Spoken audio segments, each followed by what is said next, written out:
حضرت جابر ابن عبداللہ فرماتے ہیں نبی پاک صلی اللہ علیہ وسلم نے نا 300 لوگوں کا ایک لشکر روانہ کیا کسی مہم کے لیے، کسی جہاد کے لیے۔ حضرت ابو عبیدہ بن جراح رضی اللہ تعالیٰ عنہ امیر لشکر تھے۔ فرماتے ہیں غربت اتنی زیادہ تھی، بھوک اتنی زیادہ تھی کہ ایک ایک کھجور دن میں ایک وقت کھانے کو ملتی تھی، اور کچھ دن ایسے آئے کہ اب کھجور بھی نہیں مل رہی۔ فرماتے ہیں اتنی زیادہ بھوک لگی مجاہدین کو، 300 بندہ پتے کھا کے گزارا ہونے لگے۔ یہ بخاری میں موجود ہے۔ آپ فرماتے ہیں کہ دریا کے کنارے ہمارا پڑاؤ تھا، ٹھہراؤ تھا۔ جب بھوک سے نڈھال ہو گئے نا، وَيَرْزُقْهُ مِنْ حَيْثُ لَا يَحْتَسِبُ، اللہ وہاں سے روزی دیتا ہے، گمان بھی نہیں ہوتا۔ فرماتے ہیں ایک مچھلی اللہ تعالیٰ نے دریا کے کنارے بھیجی۔ فرماتے ہیں وہ تھی تو مچھلی پر پہاڑ جتنی تھی۔ بخاری میں لفظ ہیں، حضرت جابر ابن عبداللہ رضی اللہ تعالیٰ عنہ فرماتے ہیں 300 آدمی 18 دن تک اس مچھلی کو کھاتے رہے، مچھلی ختم ہی نہیں ہوئی۔ مچھلیاں نہیں، مچھلی کہتے ہیں 18 دن 300 بندہ کھاتا رہا، مچھلی ختم ہی نہیں ہوئی۔ اور فرماتے ہیں کہ اس کی ہڈی نکال کے، کانٹا کہیں گے آپ اپنی زبان میں، کہتے ہیں وہ نکال کے نا تو اس کو کھڑا کیا نا جب، تو اونٹ کجاوے سمیت اس کے بیچ سے گزر جاتا تھا، 2 اس کے کانٹے جوڑے۔ فرماتے ہیں وہ اس کا گوشت ہم کھاتے تھے اور اس کی چربی بطور تیل کے ہم جسموں پہ ملتے تھے، بیماروں کو اس سے سکون آتا تھا، تندرستی شفا ہوتی تھی۔ فرماتے ہیں ہم کھایا بھی ہم نے، اور کچھ لے کے ہم مدینے بھی گئے، اور قربان جائیں نبی پاک نے بھی اس میں سے کھایا۔ ہم نے عرض کی حضور یہ معمہ کیا ہے، یہ ماجرا کیا ہے؟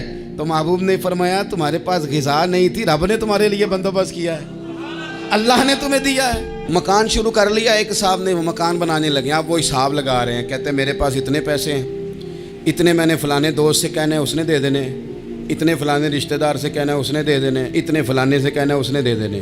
یہ ساری کاپی بنا کے مکان شروع کر لیا۔ جو روز کہتا تھا نا کوئی حکم ہو جاتے 10 سب سے پہلے اس کو کہا میاں پیسے چاہیے دین، وہ کہندا ہو کل ہی منڈا ٹو رہا ہے، کہتے تو پرسوں 10 داتے لب جانے سن۔ میں آپ کو اپنے تجربے کی بات بتا رہا ہوں۔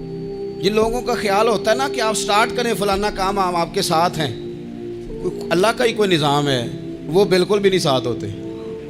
لیکن ایسا نہیں ہے کہ کوئی ساتھ نہیں ہوتا، اللہ تعالیٰ بڑے اسباب پیدا کرتا ہے، وہاں سے دیتا ہے جہاں سے گمان بھی۔ ہمارا یہ ذہن بن جاتا ہے ہم ساری اپنے حساب سے چلتے ہیں، اتنے رشتہ داروں سے، اتنے، کون آپ کے ساتھ چلے گا؟ سوال ہی نہیں پیدا ہوتا۔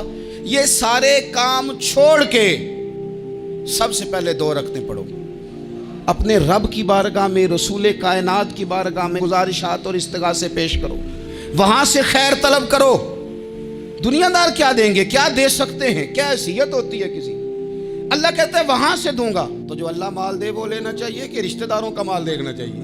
جو اللہ دے وہ لینا چاہیے کہ سیٹھوں نوابوں کی جیبیں دیکھنی چاہیے؟ جو اللہ دے وہ قبول کرنا چاہیے یا دیکھنا چاہیے کون سا آدمی کہاں پہنچ گیا؟ چھوڑو، اپنی مٹی پہ چلنے کا سلیقہ سیکھو۔ کسی کے سنگ مرمر پہ چلو گے تو پھسل جاؤ گے، پھسل جاؤ۔ اس پر ایک اور بات عرض کر دوں، صحیح بخاری سے، مسلم سے ایک اور بات۔ کچھ چیزیں ایسی ہیں جن سے اللہ کی مدد آتی ہے، مدد ملتی ہے۔ ایک چیز ان میں سے ایسی ہے جس سے بہت مدد نازل ہوتی ہے، وہ ہے کہ جب رب آپ کو دے نا تو پھر آپ بھی اس کے رستے میں دیں، پھر مدد آتی ہے، پھر اور آتا ہے۔ بخاری مسلم میں حدیث ہے، یہ زیادہ ہی توجہ طلب امر ہے، اس پر آپ غور کریں گے۔ حضرت ابو ہریرہ فرماتے ہیں کہ نبی پاک علیہ السلام نے فرمایا ایک شخص نے بادلوں کے اندر سے آواز سنی کہ فلاں آدمی کا کھیت اور باغ خشک ہو گیا ہے، وہاں برسو اور اس کے کھیت کو سیراب کرو۔ وہ بڑا حیران ہوا کہ بادل سے آواز آ رہی۔ پھر اس نے دیکھا کہ ایک پہاڑی پر بارش ہوئی، وہ بادل وہاں برسا، پھر نالیوں سے ہوتا ہوا پانی ایک طرف چلا۔ تو جس نے آواز سنی تھی، حضور بیان کر رہے ہیں، وہ بھی پیچھے پیچھے چلا کہ پانی کدھر جا رہا ہے۔ اس نے جا کے دیکھا کہ ایک مقام پہ ایک باغ کو وہ پانی لگ رہا ہے اور ایک آدمی وہ پانی لگا رہا ہے۔ اس نے اس سے پوچھا تیرا نام کیا ہے؟ اس نے کہا کیوں؟ کہنے لگا بتا نا۔ اس نے نام بتایا تو کہنے لگا یہی تو وہ نام ہے جو میں نے بادلوں کے اندر سے سنا ہے کہ فلاں کے کھیت کو پانی دے دو۔ اس نے کہا یار تو کیا عمل کرتا ہے کہ اسپیشل تیرے لیے بارش برسے؟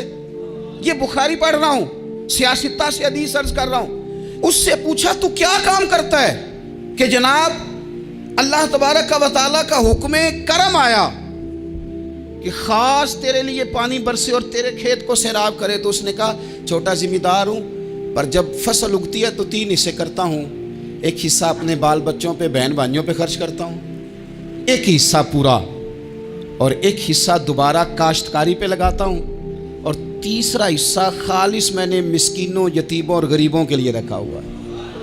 وہ جو تیسرا حصہ، اللہ کرے آپ سمجھیں، وہ رب کے بندوں پہ تیسرا حصہ خرچ کرتا ہے نا، تو کریم مالک نے فرمایا جہاں سے غریب کا حصہ جاتا ہے وہ کھیت خشک نہیں رہنا چاہیے. وہ جہاں سے مسکین روٹی کھاتے ہیں وہ خشک نہ رہے. جہاں سے یتیموں کو کچھ آتا ہے کہیں اس کی فصل رہ نہ جائے. میں اور آپ بھی اگر اپنے مال میں مسکینوں، یتیموں، غریبوں کے حصے رکھ لیں گے تو فصلیں خشک نہیں رہیں گی. ان کے اندر تازگی آئے گی، نور آئے گا، کرم آئے گا. خاص کر خدا کی رحمت برسے گی. مدد اللہ سے چاہیں، اپنی توجہات کا مرکز رب رسول کی ذات کو بنائیں، پھر آپ محسوس کریں گے کہ بڑی جلدی اللہ تعالیٰ کی مدد آنے لگی ہے. کبھی آپ صرف کہہ دیں نا میرا رب میرے ساتھ ہے، اس لفظ میں اتنی طاقت ہے کہ دشمن ویسے زہر ہو جاتا ہے. زندگی میں کسی سے بھی لڑائی ہو تو اچھی طرح سوچ لیں کہ اللہ اس طرف ہے یا اس طرف ہے. اگر آپ زیادتی پہ ہیں تو پھر رب مظلوم کی جانب ہے. اگر اللہ کی مدد آپ کے ساتھ ہے تو دنیا کی کوئی طاقت آپ کو گرا نہیں سکتی. اور اگر آپ مظلوم کے مقابلے میں ظالم بن کے آپ کھڑے ہو گئے ہیں اور آپ نے رویہ وہ اختیار کیا ہے کہ جس میں مدد نہیں آئے گی، تو پھر یاد رکھ لیں کہ آپ کوئی بھی ہیں، کہاں بھی ہیں، آپ کمزور ہیں. طاقتور تھے ابتدائے اسلام میں، ظاہری طاقت تھی کفار مکہ کے پاس. وہ ڈنڈوں سے مارتے تھے غریبوں کو، ان کے ہاتھوں میں ڈنڈے تھے، پر خدائی طاقت ان مظلوموں کے ساتھ تھی. صاحب زرقانی نے لکھا ہے حضرت زنیرہ رضی اللہ تعالیٰ عنہ ایک لونڈی ہیں، غریب ہیں. ماڑے دا کی کام محمد، ناس جانا یا رونا، غریب سادی بی بی اور لونڈی کنیزہ، ایک مشرک کی کنیزہ تھی. انہوں نے کلمہ پڑھ لیا. وہ ڈنڈوں سے مارتا، دروں سے مارتا، تکلیف دیتا. حضرت زنیرہ رضی اللہ تعالیٰ عنہ کو اتنا مارا، اتنا مارا. اب آپ ایک اور پہلو پر بھی غور کریں، مار بھی پڑ رہی ہے پر خدا ادھر ہی ہے، اللہ کی مدد ادھر ہی ہے. رب کہتا ہے کہ پہلے تو صبر کرنا، ان اللہ مع الصابرین. تو صبر کرے گا تو پھر رب کی معیت ملے گی.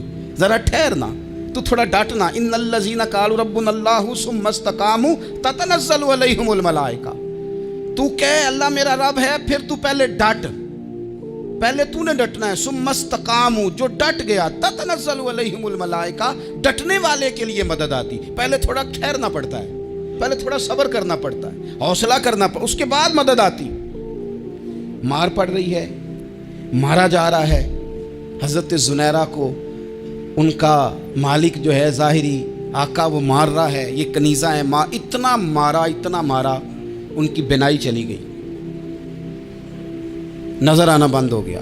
ابو جہل آیا اور کہنے لگا زنیرہ دیکھا نا ہمارے بت تیری آنکھیں لے گئے، معاذ اللہ، لات و منات ہمارے بتوں نے تجھے اندھا کر دیا. اب ایسا نہیں ہے کہ بی بی روتی جا رہی ہے، روتی جا رہی ہے، مایوسی مایوسی، معاذ اللہ، پریشانی، غریبی بڑی ہے، پوچھنے والا کوئی نہیں، یہ باتیں نہیں. کیا جملے ہیں خاتون کے، کیا لفظ ہیں.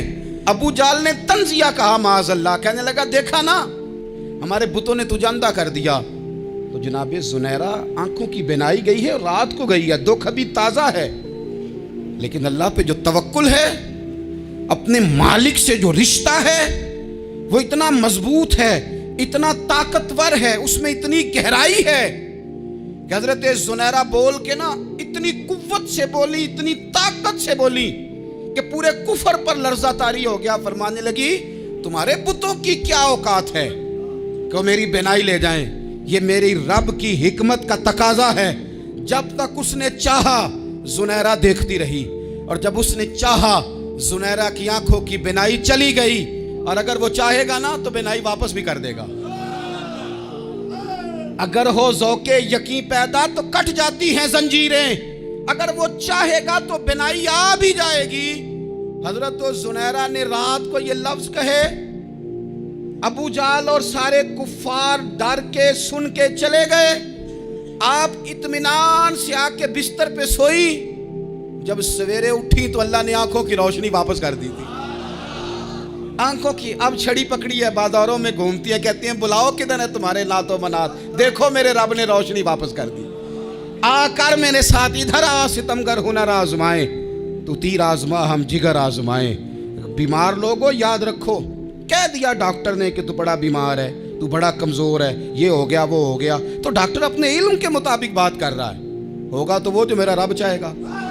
کمزور ہو جانا، پریشان ہو جانا، تکلیف میں آ جانا، پتہ نہیں بات ہو گئی ہے تو جانے کیا ہو جائے گا۔ اپنی زندگی کے اندر اپنے رب سے رشتہ مضبوط کریں، رسول کائنات سے رشتہ مضبوط کریں، اللہ والوں سے رشتہ مضبوط کریں۔ حضرت زنیرہ نے پیغام دیا کہ زندگی میں جو جینا چاہتے ہیں تو وہ رب کا نام لے کے جی سکتے ہیں، جو اپنی زندگی میں خوشیاں دیکھنا چاہتے ہیں تو رسول اللہ کے نام پر خوشیاں دیکھی جا سکتی ہیں۔ توکل کی بنیاد پر بندہ خوشیاں لے سکتا ہے، اور اگر انسان میں توکل نہیں ہے تو پھر وہ اس کالے جادو سے بھی ڈر رہا ہے، وہ نیلے سے بھی ڈر رہا ہے، وہ پیلے سے بھی ڈر رہا ہے، وہ فلانے سے بھی ڈر رہا ہے، وہ میرے خلاف فلانا رشتہ دار سازش کر رہا ہے تو ڈر رہا ہے، فلانا میرے بارے میں یہ کر رہا ہے تو ڈر رہا ہے، وہ پتہ نہیں دنیا ادھر ہو جائے گی تو کیا ہو جائے گا، اٹھ باندھ کمر کیوں ڈرتا ہے، پھر دیکھ خدا کیا کرتا ہے۔ تو اس ساری گفتگو کا نچوڑ آپ کو یہ عرض کیا ہے، سب سے پہلے تو یہ کہ میدانوں میں مدد بھی اللہ کی، رزق میں مدد بھی اللہ کی، فصلیں خشک ہوں تو مدد پھر بھی اللہ کرے، تو پھر ساری مدد، اور اگر انسان بیمار ہو تو پھر بھی مدد اللہ کی۔ تو اپنے اللہ کی جانب توجہ کو بڑھائیں، آپ اللہ سے مدد کے سوالی بنیں۔ ترمذی کی ایک حدیث ہے، میں آپ کو زندگی کا تجربہ بتاتا ہوں کہ جب میں بڑا پریشان ہوتا ہوں تو یہ والی روایت کھول لیتا ہوں، مزہ دیتی ہے۔ میرے نبی پاک علیہ السلام نے فرمایا اپنے دکھ سیٹھوں نوابوں کو نہ کہنا، مالداروں کا نہ کہنا، ورنہ اللہ تمہیں کبھی غنی نہیں کرے گا۔ فرمایا اپنے دکھ اپنے رب کی بارگاہ میں عرض کرنا، جلدی کرے یا دیر سے کرے اللہ تمہیں لوگوں سے بے نیاز کر دے گا، اللہ تمہیں غنی کر دے گا۔ رات کو بیٹھو نا اس کی بارگاہ، اسے دکھڑے سناؤ، چھوٹی چھوٹی باتیں۔ حضور نے فرمایا نمک بھی مانگو تو رب سے مانگو، چھوٹی چھوٹی بات سے شروع کرو نا۔ جب بندہ شروع کرتا ہے نا چھوٹی چھوٹی چیزیں تو بڑی ساری چیزیں یہ اس طرح ہوتا ہے جیسے بندہ رب سے گفتگو کر رہا ہے، مالک مجھے یہ چاہیے، مالک میں یہاں کمزور ہوں، اللہ میں یہاں پریشان ہوں۔ آپ یہ کر کے تو دیکھیں، لمبی لمبی دعائیں مانگ کے تو دیکھیں، اس کے حضور جوڑ کے تو دیکھیں، آپ دیکھیں گے راحت کتنی ہے، سکون کتنا ہے۔